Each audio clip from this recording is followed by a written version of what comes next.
దేవునికి ప్రార్థన చేయండి. అదోనే స్వార్థము ఉండకూడదు, మన మనసుల్లో అసూయ ఉండకూడదు.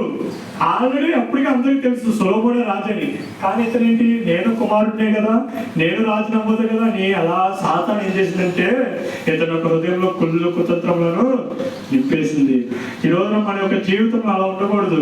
మన హృదయం ఎలా ఉండాలంటే ఒక తెల్లటి పేపర్ వల్ల ఉండాలి. ముడతైనను మచ్చైనను మలంకమైన డాగునైనను ఉండకూడదు. హల్లెలూయా.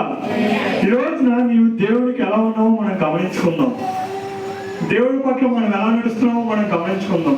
దేవుడి సన్నిధిలో మనం ఎలా ఉన్నామో, దేవుడి సన్నిధిలో ఎలా ఉన్నామో, మన హృదయంలో ఎలా ఉండాలంటే పరిపూర్ణంగా ఉండాలి.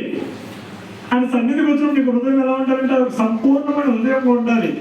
ఏవేవో ఆలోచనలు పెట్టేసుకొని ఏవేవో కుళ్ళు ద్వేషాలు ఇవన్నీ తీసేయండి.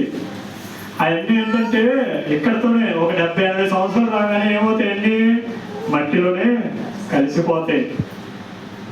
ఏదన్నా బతికుండేది ఒకటి ఏంట్రా అంటే నీ ఒంట్లో దేవుడిచ్చిన ఆత్మే. ఆ ఆత్మ